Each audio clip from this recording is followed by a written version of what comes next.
Welcome back dear students. अभी हम जो कंप्यूटर की टाइप्स पढ़ रहे हैं ये उसका सेकंड पार्ट है। और इसका जो फर्स्ट पार्ट है वो यूट्यूब पे अपलोड हो चुका है। आप सबसे पहले इसका पार्ट वन देखिए और उसके बाद पार्ट टू देखिए। अभी हम कंप्यूटर की टाइप्स को कंटिन्यू करेंगे और बात करेंगे सर्वर्स की। Server computers are specialized for providing services, data and resources to network devices. अब सर्वर कंप्यूटर्स कौन से कंप्यूटर्स होते हैं? ये इंटरनेट के साथ कनेक्ट होते हैं और इनका जो फंक्शन होता है हर उस डिवाइस को सर्विस प्रोवाइड करना जो कि इंटरनेट से कनेक्ट होती है। They have high processing power, memory and storage capacity, enabling functions like hosting websites, managing email, and facilitating communication. Servers are essential for efficient resource sharing on networks. अब आप देखें कि जब आपको इंटरनेट पर कोई वेबसाइट एक्सेस करना होती है, आपने वो वेबसाइट ओपन करनी होती है, आप किसी भी वेब ब्राउज़र में जाते हैं, क्रोम में या किसी भी वेब ब्राउज़र में जाते हैं, वहाँ पर आप उस वेबसाइट का यूआरएल यानी जो उसका लिंक होता है, जो कि www डॉट और आगे जो उसका एड्रेस होता है, उसको यूआरएल यानी यूनिफ़ॉर्म रिसोर्स लोकेटर बोलते हैं, वो आप इनपुट करते हैं। तो वो जो वेबसाइट का जो डेटा होता है वो इन सर्वर्स कंप्यूटर के ऊपर ऑनलाइन पड़ा होता है। अब कोई यूनिवर्सिटी है अगर वो अपनी वेबसाइट बनाना चाहती है, ठीक है? तो वेबसाइट बनाने के लिए उसको एक तो डोमेन चाहिए होती है जो कि डॉट कॉम, ठीक है? डॉट पीके, डॉट ओआरजी ये सारी चीज़ें आप आपकी आँखों के सामने से गुज़रती रहती हैं। लेकिन उसके साथ उसको चाहिए होती है होस्टिंग। होस्टिंग वो स्पेस होती है जो कि ऑनलाइन खरीदी जाती है। तो वो जो स्पेस है वो इन सर्वर कंप्यूटर्स के ऊपर उनको मिलती है, कोई भी वेबसाइट हो। ठीक है? दुनिया में जितनी भी वेबसाइट्स हैं, उनको होस्टिंग बाय करना पड़ती है ऑनलाइन। तो वो जो ऑनलाइन होस्टिंग यानी वो जो जगह मिलती है, वो इन सर्वर कंप्यूटर्स के ऊपर होती है और जब आप इंटरनेट के साथ कनेक्ट होकर उनके यूआरएल के ज़रिए, ठीक है? यानी वेबसाइट के लिंक के ज़रिए उसको एक्सेस करते हैं, तो बेसिकली आप सर्वर कंप्यूटर के साथ कनेक्ट हो रहे होते हैं। ये जो सर्वर कंप्यूटर है, एक तो इनकी जो प्रोसेसिंग पावर होती है, वो बहुत ज़्यादा होती है, इनकी मेमोरी भी ज़्यादा होती है, इनकी स्टोरेज कैपेसिटी भी आपके मतलब डेस्कटॉप कंप्यूटर या लैपटॉप टॉप कंप्यूटर से कई गुना ज़्यादा होती है। इसके बाद हम बात करेंगे मेन फ्रेम कंप्यूटर्स की। A robust and large-scale computer system utilized by organizations for critical operations such as financial transactions, airline reservation, and government databases। आप देखें कि जब कोई किसी मतलब ऐसे काम के लिए ऑनलाइन स्टोरेज की ज़रूरत पड़ती है, जो कि हाई लेवल का होता है। मिसाल के तौर पे जो गवर्नमेंट की डेटाबेस है, अब गवर्नमेंट का जब हम नाम लेते हैं तो मतलब पूरे मुल्क में जो करोड़ों की आबादी है, उनका जब डेटा ऑनलाइन स्टोर करने की बात होती है या उनका डेटा जब हम कहते हैं कि हमने कंप्यूटर में स्टोर करना है, तो उसके लिए उससे भी सर्वर से भी हाई पावर कंप्यूटर्स की ज़रूरत होती है, जिनको हम मेन फ्रेम कंप्यूटर्स बोलते हैं, ओके? अब इसमें जो फाइनेंशियल ट्रांज़ैक्शंस होती हैं, बैंक की जो ट्रांज़ैक्शंस होती हैं, आपको पता है कि वो बहुत हेवी होती हैं और हर टाइम उन पे कोई ना कोई ट्रांज़ैक्शंस हो रही होती हैं, तो उसके लिए भी जो है मेन फ्रेम कंप्यूटर्स की ज़रूरत पड़ती है। While both server computers and mainframe computers serve as centralized system for managing and processing data, mainframes are typically larger, more powerful, and designed for handling enterprise-level workloads.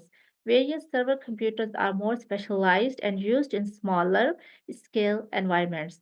जब हम इन दोनों को comparison करते हैं मेन फ्रेम और server computers को, क्योंकि ये दोनों जो हैं एक सेंट्रलाइज सिस्टम का किरदार अदा करते हैं, लेकिन जो मेन फ्रेम कंप्यूटर्स हैं ये सर्वर कंप्यूटर से भी ज़्यादा पावरफुल होते हैं। इनकी जो प्रोसेसिंग स्पीड होती है वो भी बहुत ज़्यादा होती है और इनकी स्टोरेज भी बहुत ज़्यादा होती है और इनको हैवी वर्क के लिए बनाया जाता है कि ये हैवी वर्क का लोड यानी एंटरप्राइज लेवल वर्कलोड वो होता है जिसमें डिमांडिंग टास्क होती हैं, डिमांडिंग एप्लीकेशंस होती हैं जो कि बड़ी-बड़ी ऑर्गेनाइजेशंस जो हैं वो काम कर रही होती हैं।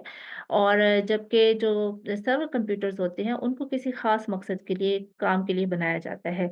तो जो मेन फ्रेम कंप्यूटर्स हैं ये सर्वर कंप्यूटर से भी ज़्यादा पावरफुल होते हैं। नेक्स्ट हम बात करेंगे वर्कस्टेशन की। A workstation computer is a powerful desktop designed for professional tasks like graphic design, 3D modeling, and video editing. It has advanced hardware for high performance and efficiency, making it ideal for professionals in different industries. आप जी सामने picture देख सकते हैं और अक्सर आपने news सुनते हुए या कोई मूवी देखते हुए मतलब कि आपने ऐसे कंप्यूटर्स देखे होंगे जो इस तरह आपस में जुड़े होते हैं और इनके ऊपर जो है वो काम कर रहे होते हैं, तो ये वर्क स्टेशन पे आते हैं। अब ये डेस्कटॉप कंप्यूटर की टाइप होती है, लेकिन ये डेस्कटॉप कंप्यूटर से कई गुना पावरफुल होते हैं, क्योंकि इनको स्पेसिफिकली ग्राफिक डिज़ाइन के लिए बनाया जाता है। 3D मॉडलिंग मतलब आप देखें कि किसी भी चीज़ का मॉडल है, इवन चाहे वो शिप का मॉडल है, चाहे वो एरोप्लेन का मॉडल है, बिल्डिंग्स का मॉडल है, ठीक है? वो मॉडल जब तैयार किए जाते हैं, तो उनके लिए भी कंप्यूटर्स की ज़रूरत पड़ती है। वीडियो एडिटिंग के लिए कंप्यूटर्स की ज़रूरत पड़ती है। आप जितनी भी मूवीज़ होते हैं, ड्रामाज़ होते हैं, ठीक है? उनकी जो on the uh, scene recording की जाती है, फिर उसके बैक एंड पे जो एडिटिंग होती है, तो इसके लिए भी हाई पावर्स कंप्यूटर की ज़रूरत होती है। तो ये वर्क स्टेशन कंप्यूटर जो हैं, इनको मतलब कि ज़्यादा स्पीड के साथ, ज़्यादा एफ़िशिएंट तरीके से तैयार किया जाता है, ताकि ये जो हमारे रोज़मर्रा के काम हैं, जो प्रोफ़ेशनल काम हैं, उसका लोड बर्दाश्त कर सकें। तो ये जो कंप्यूटर की कैटेगरी है, वो वर्क स्टेशन कंप्यूटर में आती है। डियर स्टूडेंट्स, अभी हम बात करेंगे सुपर कंप्यूटर की। A computing powerhouse known for its exceptional speed and processing capabilities, used for intensive scientific computations, weather forecasting, and simulations.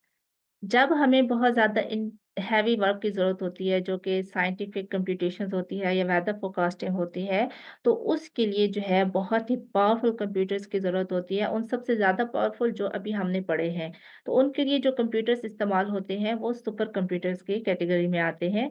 वो सुपर कंप्यूटर्स होते हैं और इनकी जो स्पीड और प्रोसेसिंग कैपेबिलिटीज़ होती है, वो एक्सेप्शनल होती है, मतलब बहुत ज़्यादा होती है।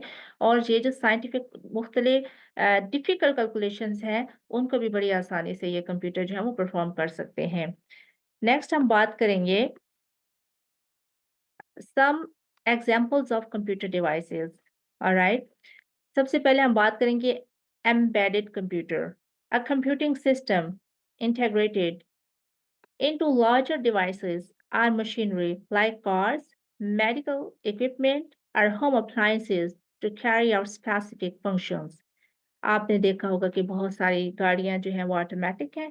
इसी तरीके से हमारे घर में बहुत सारी डिवाइसेज़ होती हैं जो कि ऑटोमैटिक होती हैं, जिनको हम टच स्क्रीन के ज़रिए कंट्रोल कर रहे होते हैं और इनके अंदर जो डिवाइसेज़ होती हैं वो एम्बेडेड कंप्यूटर्स की कैटेगरी में आती हैं।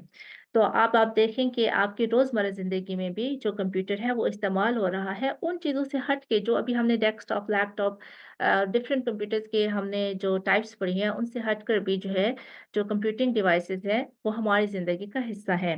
इसी तरीके से हम गेमिंग कंसोल की बात करते हैं, a specialised computer device design primarily for playing video games, typically connected to a display screen and equipped with gaming controller. आप मुख्तलिफ जो गेम्स हैं, आप उनको अपने रोज़ खेलते हैं, आपको मुख्तलिफ प्लेस्टेशंस मिल जाते हैं, तो ये भी जो आपकी गेमिंग कंसोल्स होते हैं, ये कंप्यूटर की डिवाइसेज़ में आती हैं और यहाँ पर भी आप कंप्यूटर को ही इस्तेमाल कर रहे होते हैं। नेक्स्ट हम बात करेंगे स्मार्टफ़ोन्स की। तो स्मार्टफ़ोन्स जो आपके हाथ में हैं, ये भी वेरियस टास्क परफ़ॉर्म कर सकते हैं, जो कि कंप्यूटर से रिलेटेड होती हैं। जैसे कि आप अपने मोबाइल पर वेब ब्राउज़िंग कर सकते हैं, गेम्स खेल सकते हैं और भी बहुत से टास्क हैं जो आप अ, कंप्यूटर पे परफ़ॉर्म कर रहे होते हैं। जैसे वर्ड एमएस वर्ड का काम है, ऑफ़िस का काम है, आप जिस तरह कंप्यूटर पे कर रहे होते हैं, वही उसी तरह का काम आप अपने स्मार्टफ़ोन्स में भी कर सकते हैं। तो ये भी आपकी कंप्यूटर डिवाइसेज़ में ही आता है। Wearable जो टेक्नोलॉजी है encompasses devices like fitness trackers and smartwatches designed for continuous wear throughout the day. अब आपने बहुत सारे स्मार्ट वॉचेस भी देखी होंगी, ये आपकी रोज़मर्रा ज़िंदगी का हिस्सा है। इसके अलावा फिटनेस ट्रैकर्स होते हैं, इनके अंदर भी जो डिवाइसेस लगी होती हैं वो कंप्यूटर डिवाइसेस होती हैं। तो यहाँ पर भी आप अपने रोज़मर्रा लाइफ में कंप्यूटर डिवाइसेस को इस्तेमाल कर रहे होते हैं। इसके अलावा आजकल बहुत सारे ऐसे टीवीज़ आ गए हैं जो कि आपके घरों में मौजूद हैं। Modern television come equipped with applications known as apps, enabling users to access diverse online content like streaming videos, directly from the internet onto their TV screens कि आपके पास जो टीवी है आप उसको अपने वाईफ़ाई से कनेक्ट कर लेते हैं और आप उसको ऑनलाइन वीडियो स्ट्रीमिंग के लिए भी यूज़ कर सकते हैं। सबसे सिंपल एग्ज़ाम्पल दूँगी कि आप बहुत सारे लोग जो हैं वो अपने टीवी के साथ जब वाईफ़ाई को कनेक्ट करते हैं तो अपने यूट्यूब चैनल्स को भी या यूट्यूब वीडियोज़ को भी वो अपने टीवी पर एक्सेस कर रहे होते हैं। तो यहाँ पर अब आप देखें कि जो कंप्यूटर है, वो सिर्फ़ वो कंप्यूटर नहीं है, डेस्कटॉप या लैपटॉप नहीं है, इससे हटकर भी हमारी रोज़मर्रा ज़िंदगी में इसकी जो डिफ़रेंट टाइप्स हैं, उनको हम यूज़ कर रहे होते हैं। आई होप कि आपको कंप्यूटर की जो मुख्तलिफ़ टाइप्स हैं, इसके जो डिवाइसेज़ हैं, आपको समझ आ गई होंगी और अब आप अपने इर्द-गिर्द ज़रूर नज़र दौड़ाएँगे कि आप कौन-कौन सी ऐसी डिवाइसेज़ इस्तेमाल कर रहे हैं, जो कि कंप्यूटर की कैटेगरी में आती हैं। आपने जो पढ़ा इसको आप खुद भी इंटरनेट पे सर्च कीजिए, इसके बारे में आप और ज़्यादा इन्फॉर्मेशन इकट्ठी कीजिए ताकि इन सब टाइप्स के बारे में आप जान सकें और उसके अलावा अगर आपका कोई क्वेश्चन है, आप कमेंट बॉक्स में पूछ सकते हैं। बहुत शुक्रिया।